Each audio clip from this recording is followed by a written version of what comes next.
Bonjour, bienvenue dans une nouvelle vidéo sur ma chaîne, je suis trop contente de vous retrouver, ça fait longtemps, tout ça. Ok, bon, cette introduction était nulle, donc je recommence, je vais pas vous la mettre. J'espère que vous allez bien, je vous retrouve aujourd'hui pour le bilan culture du mois de mai. J'espère que vous ça va de votre côté, que votre fin d'année, tout ça, etc. Je vais vous présenter donc ce que j'ai lu, ce que j'ai vu, etc. en mai. J'espère que ça va vous plaire, vous intéresser, etc. Et bienvenue, amusez-vous bien. Il y a beaucoup de trucs. Je vais commencer comme d'habitude par les livres et je vais commencer tout de suite parce que sinon on va pas y arriver. Voilà. Le premier livre que j'ai lu c'est Sonnets from the Portuguese and Other Poems de Elizabeth Browning que j'ai lu sur Scribd. Encore une fois, alors Scribd c'est une application. Ceci n'est pas sponsorisé mais si vous voulez 2 mois gratuits, mon lien est en barre d'infos comme d'habitude. Donc voilà, c'est un truc avec des livres, des audiobooks et tout ce que vous voulez, bref. J'ai lu Sonnets from the Portuguese parce qu'il est au programme de l'agrégation pour l'année prochaine et que, comme vous le savez probablement, ou peut-être pas, je vais passer à l'agrégation l'année prochaine. Contente. Je l'ai lu, j'ai bien aimé. C'était très lesbian vibes, même si soi-disant c'était écrit pour son mari, mais écoutez, laissez-moi en douter, donnez-moi ça, quoi. J'ai bien aimé. C'est pas incroyable, c'est des poèmes d'amour, on en a vu des centaines et des milliers, mais j'ai bien aimé, j'ai aimé comment c'était écrit et j'ai hâte de l'étudier pour en savoir un petit peu plus. Le recueil pour le programme de l'agrégation fera partie d'un corpus de 3 recueils de poèmes d'amour avec Pasolini et Neruda. Voilà, si jamais ça vous intéresse. J'aime beaucoup ce programme d'agrégation d'ailleurs, je sais qu'il y en a qui voulaient mon avis, donc voilà mon avis, j'aime beaucoup ce programme, enfin genre le programme complet pour l'agrégation l'année prochaine, je suis contente. Ensuite j'ai lu un livre que je n'ai pas sur moi parce que j'arrive pas à le retrouver, c'est L'invention de Morel de Casares, publié en 1940. Alors c'est l'histoire d'un mec qui se retrouve sur une île tout seul et il va découvrir un truc un peu, je vais pas vous dire, mais un peu surnaturel comme ça. J'ai bien aimé, en fait je trouve que le concept était vraiment bien, après c'était pas particulièrement hyper bien écrit et ça me manquait, en fait j'aurais voulu qu'on s'arrête un peu plus sur cette découverte là qui est hyper intéressante et je trouve qu'il y a vraiment une idée qui aurait pu être développée dans un roman entier et je trouve ça dommage que ce soit aussi court parce que c'est vraiment un petit livre. Et voilà, je trouve que ça a peut-être pas été exploité aussi bien que ça aurait pu l'être. Après, c'est un livre traduit, donc encore une fois, je peux pas non plus trop me prononcer sur le style d'écriture, mais je pense que si vous aimez le fantastique, tout ça, et le côté un peu nouvelle technologie, ça pourrait vous intéresser. Dit comme ça va pas l'air ouf, mais franchement j'aime beaucoup le concept. Donc vous pouvez le lire si vous voulez. Ensuite j'ai lu Mauprat de George Sand qui encore une fois est au programme de l'agrégation. À l'époque on était en gros confinement, enfin on était vraiment en gros confinement, du coup je voulais pas commander de livres et tout. Donc je l'ai lu sur la Fnac, enfin genre en e-book. Je sais pas si ça intéresse quelqu'un que je dise ça, mais bon voilà. Alors j'ai un avis assez mitigé sur George Sand, j'ai l'impression que je le répète à chaque fois que je parle d'elle, mais j'avais beaucoup aimé Indiana qui est un de mes romans préférés encore à ce jour. J'avais beaucoup moins aimé ses autres livres du style La mare au diable, ok, de mes souvenirs, c'est genre des gens à la campagne. Et j'avais commencé Elle et lui, que j'ai abandonné en cours de route parce que, enfin, voilà, c'était vraiment pas intéressant, quoi. No offense, mais bon, bref. J'ai beaucoup aimé Mauprat, qui en fait suit l'histoire d'un mec qui grandit dans une famille où tous les hommes sont enfin vraiment des grosses merdes, je pense qu'on peut le dire, pardon de vulgariser la grande littérature sacrée, mais c'est des mecs qui pillent, qui tuent, violent, tout ce que vous voulez vraiment, genre un peu le patriarcat quoi. Et donc il grandit là-dedans et il va tomber amoureux et il va vouloir se repentir et devenir quelqu'un de meilleur, tout ça. Et la meuf qui est en face, juste franchement je l'aime beaucoup.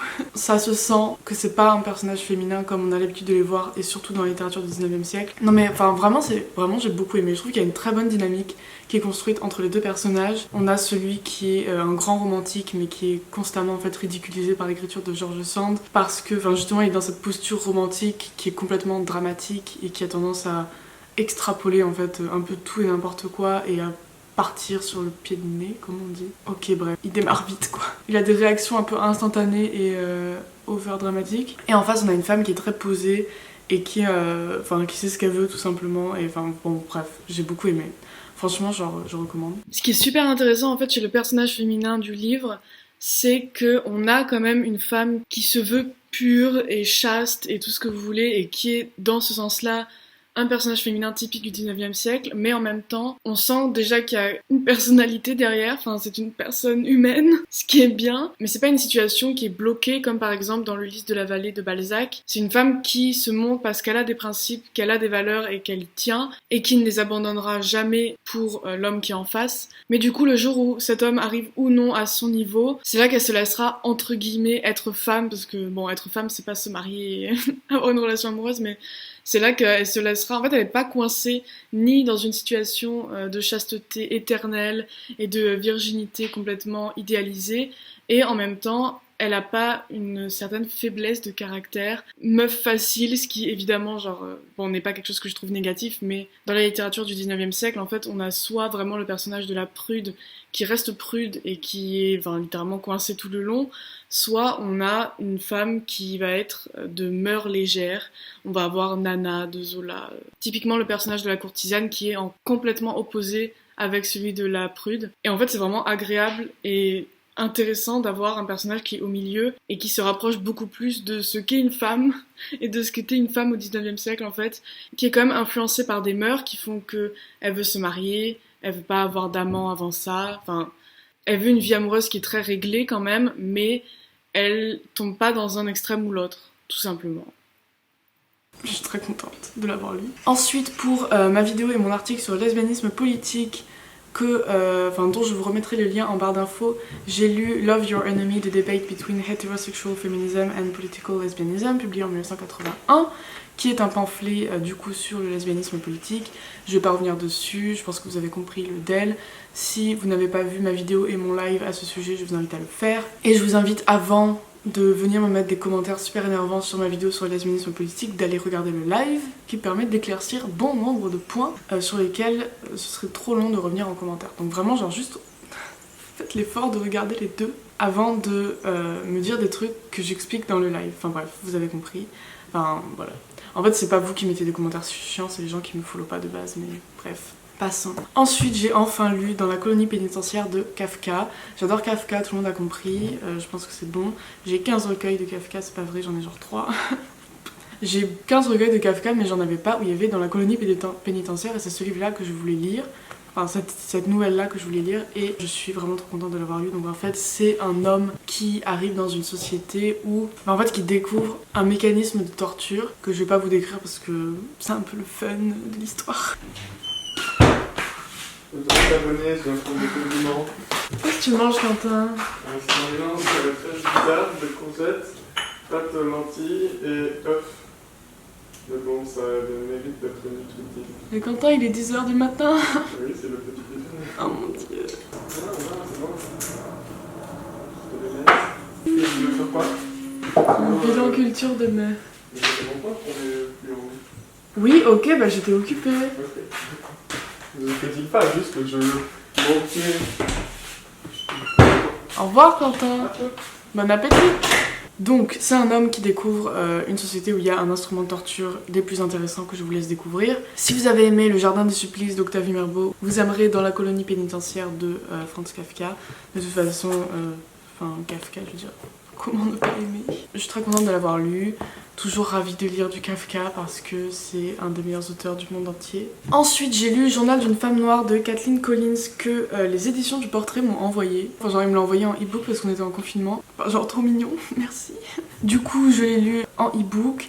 Je vous mets le lien pour l'acheter sur le site des éditions du Portrait si jamais ça vous intéresse. Il y a le e-book et le livre papier. Voilà, ils m'ont pas demandé de faire la pub, mais je trouve que c'est un bon livre, donc si jamais ça vous intéresse. Donc en fait, Kathleen Collins, c'est une meuf que je ne connaissais pas du tout, qui est afro-américaine, je sais pas si ce terme s'utilise encore, mais du coup qui est une femme noire états-unienne tout simplement. Elle était cinéaste et elle était autrice, et elle a écrit beaucoup de lettres, de morceaux de romans pendant qu'elle était vivante, au XXe siècle donc. Et il y a des morceaux en fait de ces extraits de journaux et de lettres, etc. qui ont été réunis dans ce qui a été appelé Notes from a Black Woman's Diary et qui a été traduit et publié aux éditions du Portrait en 2020 sous le titre Journal d'une femme noire. J'ai beaucoup aimé, il y a beaucoup de réflexions notamment sur le couple entre une personne noire et une personne blanche et surtout une femme noire et un homme blanc.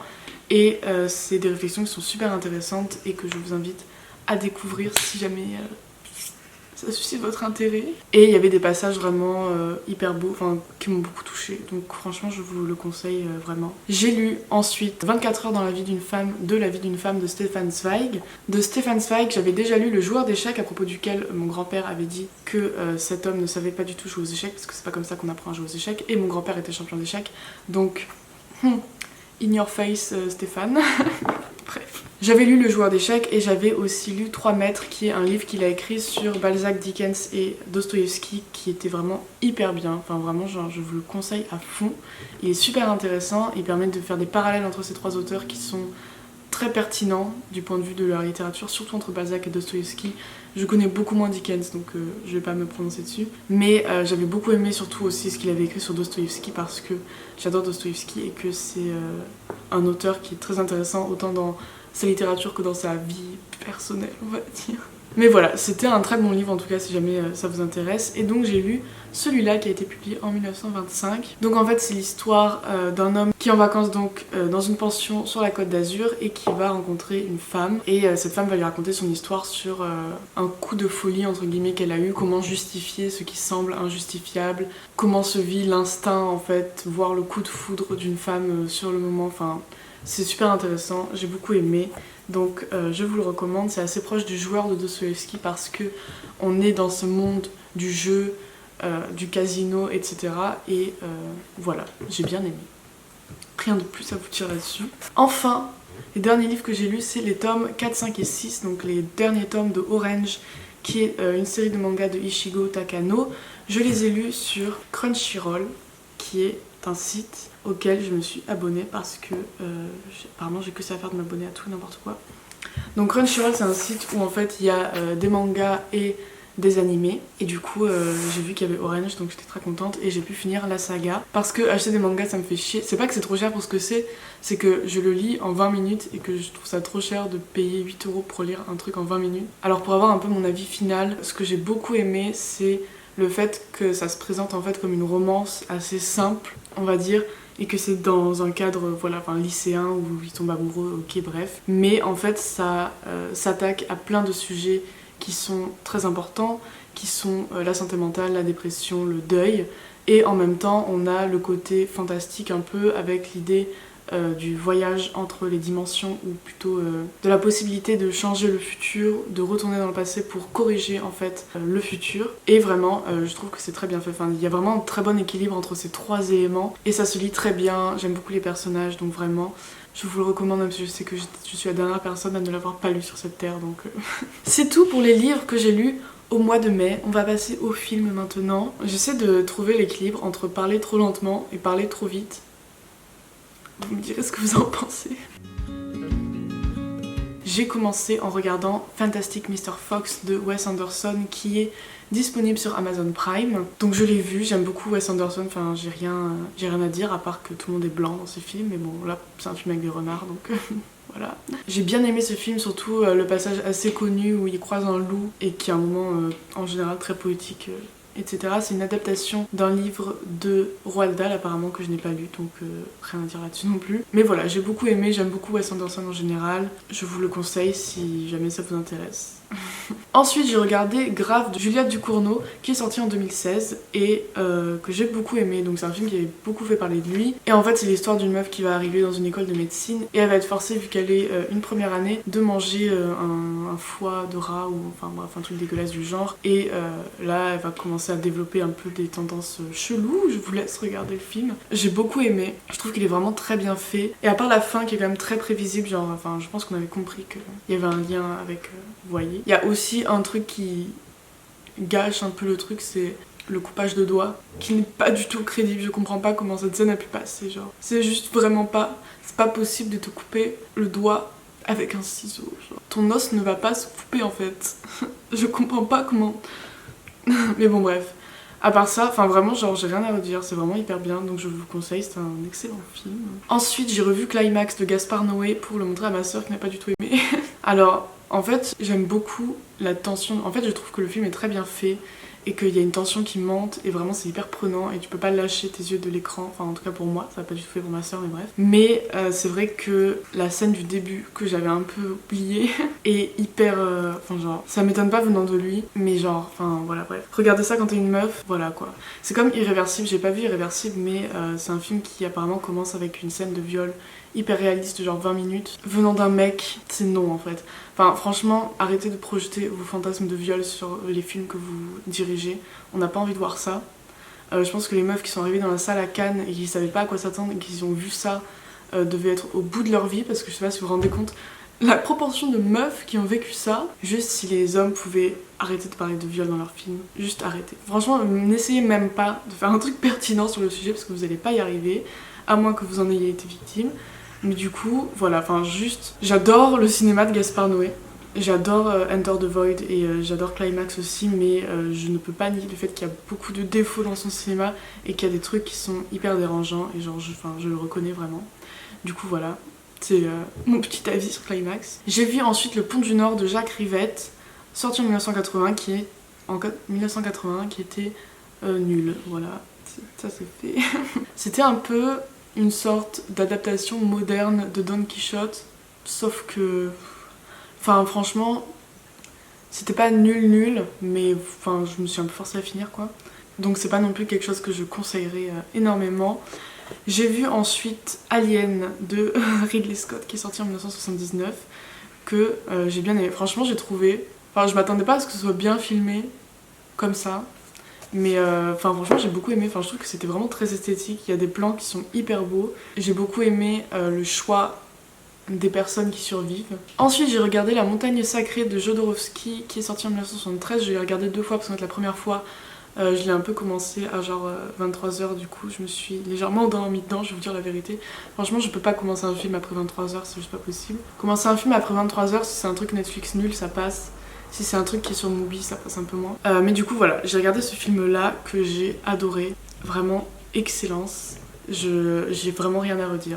J'ai beaucoup aimé. C'est hyper loufoque, c'est hyper esthétique. Je pense que je pourrais pas lui rendre justice en parlant comme ça pendant genre 30 secondes. Du coup, je vais juste vous enjoindre à le regarder. Faites-moi confiance. Ensuite, j'ai vu Cléo de 5 à 7 de Agnès Varda qui est sorti en 1962. Il y a, si jamais vous ne saviez pas, il y a tous les Agnès Varda sur Prime Video. Donc, enfin voilà, je vous l'annonce. Et du coup, je suis vraiment trop contente de l'avoir vu, j'ai adoré ce film. Alors, d'Agnès Varda, j'avais seulement vu Les Glaneurs et La Glaneuse et je suis pas hyper fan du style documentaire. Enfin, en fait, mes passages préférés du film, c'était les passages où c'était pas vraiment du documentaire, c'était elle qui filmait des trucs un peu random et qui racontait sa vie. Du coup, voilà, j'étais un peu mitigée, mais là, j'ai adoré. C'est un film qui est très féministe dans son essence, qui est très man-hating, et je pense que c'est ça l'héritage d'Agnès Varda, c'est la haine envers les hommes. J'aime beaucoup Agnès Varda et j'aime beaucoup ce film. Et je pense que c'est un très bon film et que vous devriez le regarder. Et il y a tout un truc sur le jeu du regard et se voir à travers le regard des autres et apprendre à se voir à travers son propre regard. Il y a tout un jeu sur les miroirs et enfin vraiment c'est vraiment un très bon film je trouve. Donc je vous le recommande. J'ai vu ensuite La couleur des grenades de Sergueï Parayanov de 1969 que j'ai bien aimé. J'étais un peu fatiguée encore une fois, donc franchement j'ai l'impression de pas trop avoir suivi. Franchement les films pendant le confinement, je crois que la moitié j'étais pas très éveillée. Mais j'ai beaucoup aimé, c'était très esthétique et il y avait des lectures de poèmes et tout, enfin... C'était vraiment hyper intéressant, j'aimerais bien le revoir parce que j'étais pas méga concentrée, mais il était vraiment bien quand même et j'ai beaucoup aimé le regarder, je suis très contente de l'avoir vu. Ensuite j'ai revu Les chansons d'amour de Christophe Honoré, voilà, sorti en 2007, j'en ai déjà parlé, je pense qu'on a compris, j'ai une obsession avec ce film. Je vais pas revenir dessus, j'en ai parlé dans un autre bilan culture. Et ensuite j'ai regardé Sans soleil de Chris Marker, sorti en 1983. Je n'étais pas très concentrée, encore une fois, voilà, je vous l'avoue, j'étais pas du tout concentrée là-dessus. C'était le genre de film où il faut se concentrer, mais du coup, voilà. C'était des bouts de film avec quelqu'un qui parle en fond. Et je sais pas, je pense que j'étais vraiment pas dans le mindset nécessaire pour regarder ça. Du coup, j'ai pas d'avis pertinent à vous donner sur le film. Et ensuite, c'est l'avant-dernier, on va y arriver. Ensuite, j'ai vu Revenir de Jessica Palud, qui est sorti en 2019 avec Adèle Exarchopoulos. Je l'ai regardé juste pour elle. C'était pas un très bon film. Les couleurs étaient hyper saturées. Je comprends pas les gens qui saturent à ce point les couleurs de leurs films. Ce n'est pas beau. On dirait l'affiche de Été 85 là. C'est pas beau. Vraiment juste, je n'aime pas. Le film était pas nul en soi, mais c'était pas... Enfin, disons que j'ai l'impression d'avoir vu ça 50 milliards de fois, quoi. Et ensuite, le dernier film que j'ai vu, mais que j'ai arrêté... Alors, le truc dure 2h30, et je l'ai arrêté, je crois, à 20 minutes de la fin, mais parce que vraiment, j'en pouvais plus. C'est Our Beloved Month of August de Gomez, qui est sorti en 2008. La sensation que vous fait ce film, c'est d'être coincé à la fête de la musique du village, avec, genre, vos cousins et vos parents, et genre, vos parents sont un peu bourrés. Franchement...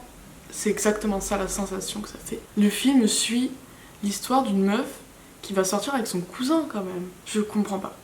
Je comprends pas les cinéastes masculins, je comprends pas ce que vous voulez, je comprends pas ce que vous essayez de faire, pourquoi est-ce que vous voulez raconter des histoires comme ça.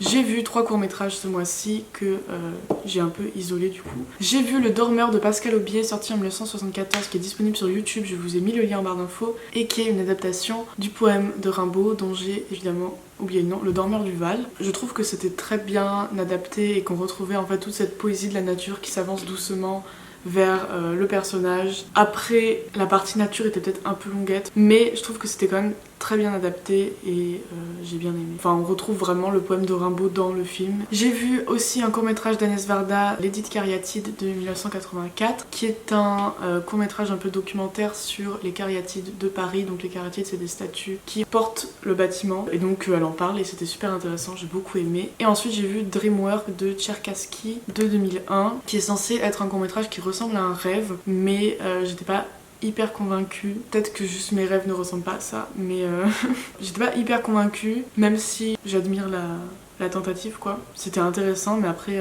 enfin, j'en ai pas gardé un maximum de souvenirs. Et ceci clôt la partie film. J'ai vu 4 séries en mai. La première c'est Euphoria, et oui, j'ai rattrapé mon retard. Euphoria, qui est donc une série HBO que j'ai beaucoup aimée, même s'il y a des problèmes dans la série. Ce qui m'a le plus dérangé, c'est vraiment cette histoire de minorité. Genre, je sais que le but c'est que ce soit une teen série, tout ça, mais j'ai vraiment un problème avec déjà les meufs de 23 ans qui jouent des meufs de 16 ans. Arrêtez en fait. Enfin, bref. C'est censé faire rêver les ados, mais je trouve que en fait ça donne juste des mauvaises expectations pour ce qu'est la vie au lycée. Et surtout, mon plus gros problème en fait avec cette histoire de minorité et de gens qui sont au lycée, c'est qu'il y a des personnages qui sont hyper sexualisés, des personnages féminins évidemment. En particulier Maddie et, je me rappelle plus comment elle s'appelle, celle qui est jouée par Sydney Sweeney. Elles sont tellement sexualisées, et en fait la sexualisation de Sydney Sweeney est vite fait dénoncée dans l'épisode qui lui est consacré. J'aime bien le fait qu'il y ait des épisodes qui se consacrent à différentes personnes, mais bref, passons. C'est vite fait dénoncé, mais finalement pas tant que ça, et en fait elle continue d'être montrée dans des situations qui sont hyper sexuelles. Et Maddie aussi. Ça dérange pas quand on regarde si on oublie le fait que c'est censé représenter des personnages mineurs en fait, parce que évidemment les actrices sont majeures et que du coup ça passe, mais le fait que ce soit dans un lycée, que ce soit des meufs qui sont censées avoir 16-17 ans, c'est juste vraiment hyper dérangeant. Je peux pas en fait, et les réalisateurs de séries et de films ont un problème avec les lycéennes et il faut arrêter en fait. Donc il y a le problème de l'hypersexualisation, il y a aussi quelque chose qui me dérange dans le fait que c'est très sombre et tout, enfin dans le sens où en fait on a le personnage principal qui est joué par Zendaya qui a je crois des troubles bipolaires ou d'anxiété ou un peu des deux, et on a à côté une meuf qui est trans et qui a pas vraiment de problème avec sa transidentité, mais le fait que tous ces sujets féministes, LGBTQ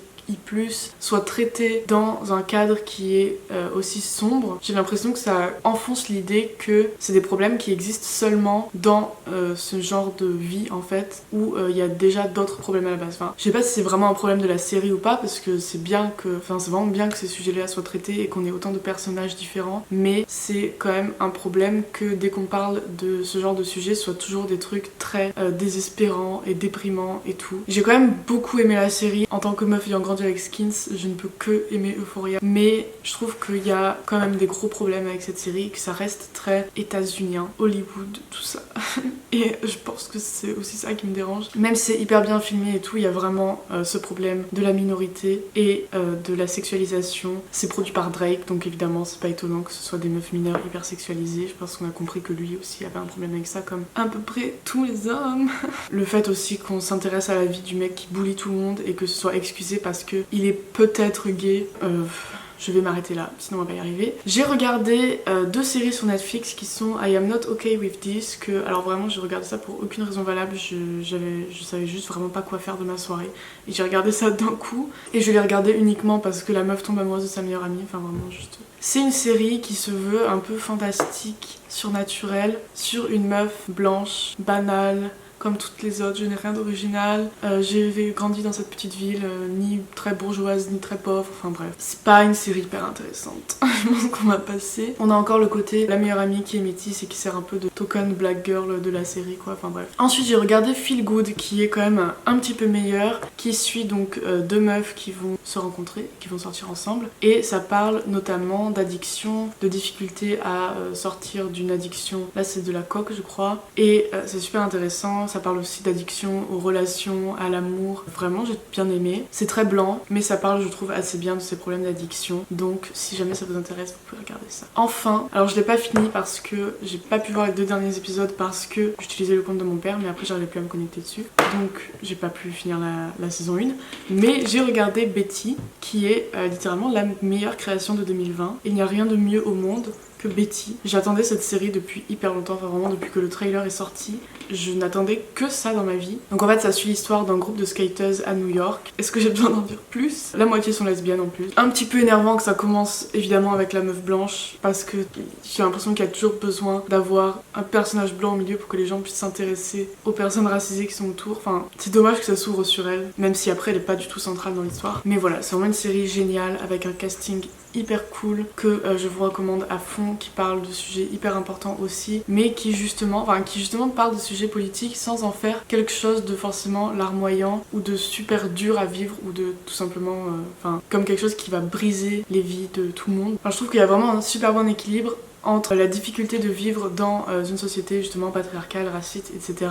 et en même temps la légèreté en fait que la vie a et que la vie continue d'avoir même malgré tous ces trucs super durs qui arrivent et les traumas, etc. Vraiment je trouve que c'est très bien écrit. En fait ce que je veux dire par là c'est que évidemment le point de vue d'Euphoria où les questions politiques entrent dans un cadre difficile tout simplement parce qu'il y a plein de problèmes chez tous les personnages et qui sont des problèmes importants et sérieux et qui sont réalistes en fait et qui arrivent dans la vraie vie. C'est pas ce cadre là qui me dérange mais en fait c'est justement le côté réaliste de toute l'intrigue d'Euphoria qui va se concentrer un peu sur un espèce de procès assez bizarre et vraiment pas réaliste, enfin en tout cas moi je trouve que c'est pas très réaliste et en fait le fait que ça se passe dans une intrigue qui soit aussi peu quotidienne en fait et aussi peu réaliste dans le sens de qui pourrait arriver tous les jours chez n'importe qui, le fait que ce soit pas réaliste dans l'intrigue ça décrédibilise en fait l'importance des propos qui sont portés sur des questions politiques ou des questions personnelles, de sexualisation, d'avortement, de transidentité, de féminisme, de lesbianisme, etc. Ça décrédibilise ces questions parce qu'en fait ça les inscrit seulement dans un cadre qui est quand même très lointain d'un cadre quotidien, tandis que dans Betty on est dans une routine quotidienne, on est dans une vie qui peut vraiment ressembler à celle de n'importe qui, même si on passe pas toutes nos journées à skater à New York, mais on aimerait bien le faire.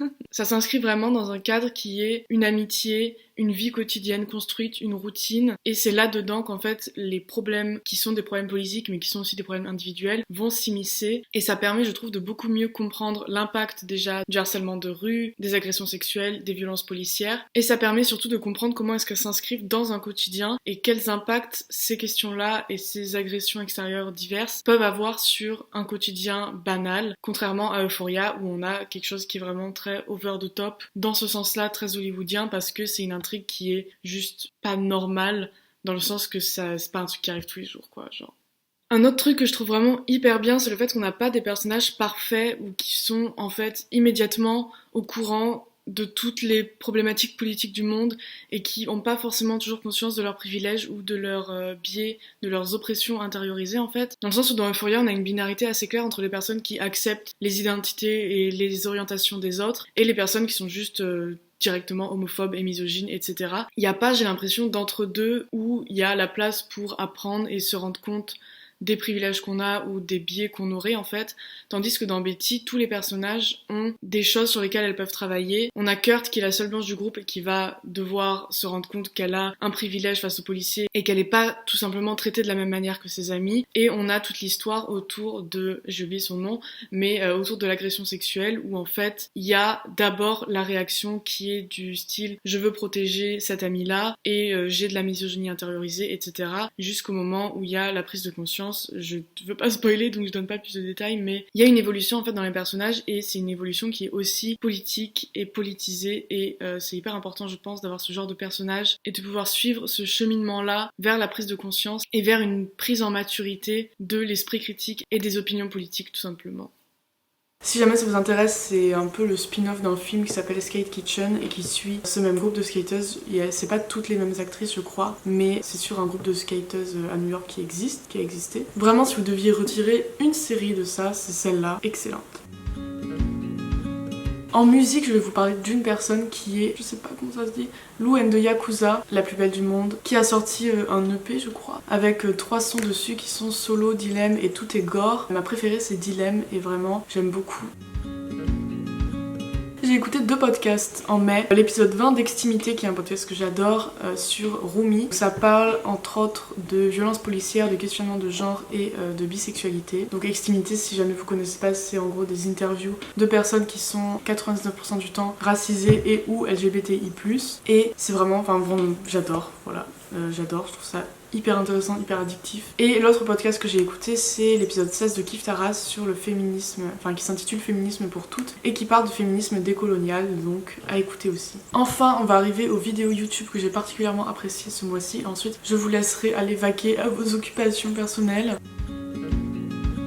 D'abord, il y a la vidéo de The Golden Grounds qui s'intitule La mode et la sexualité, lire Foucault, qui, comme le titre l'indique, fait une lecture de Foucault en parlant de mode et de sexualité et de leurs liens, et c'était hyper intéressant et j'aime beaucoup sa chaîne. Ensuite, il y a la vidéo de Jordan Theresa qui s'appelle Coming of Age Movies plus TV, The Impact on Teen Culture, qui parle, comme le titre l'indique encore une fois, des coming of age, que ce soit des séries comme Euphoria ou des films, et de leur impact sur les personnes adolescentes, sur la culture adolescente, tout ça. Et toute sa chaîne s'intéresse à plein de sujets hyper intéressants de ce genre là qui sont très pop culture et du coup je vous la recommande. Enfin j'ai regardé la vidéo de Alaina Joy qui s'intitule Coming Out Again. Alors c'est une meuf que je suivais depuis un moment puis que j'avais unfollow, je sais pas pourquoi, enfin bref, et qui à la base se disait bi et en fait elle a fait un coming out où elle s'est rendue compte qu'elle était lesbienne alors qu'elle était fiancée à un mec, et c'est hyper intéressant et ça permet de comprendre justement ce dont je parlais de ma vidéo sur le lesbianisme politique qui était l'hétérosexualité compulsive, etc.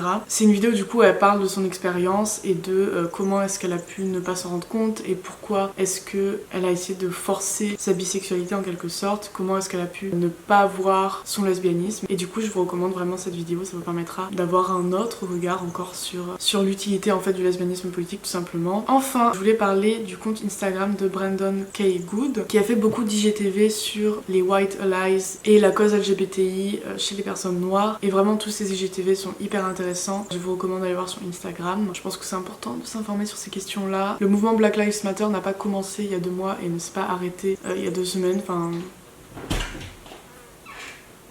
Il faut continuer de s'informer, guys. Du coup, sur ce sujet, je vous mettrai en barre d'infos un lien Drive avec des ressources antiracistes pour que vous puissiez vous informer sur le sujet et lire, etc. Et c'est la fin de ma vidéo. J'espère que ça vous a intéressé, que vous avez trouvé des trucs à lire et à regarder et tout ce que vous voulez. N'hésitez pas à me dire ce que vous avez lu et vu et écouté et aimé récemment. Et je vous retrouve dans une prochaine vidéo, un jour, peut-être. Bisous. Tu dis au revoir? Bye bye, ciao.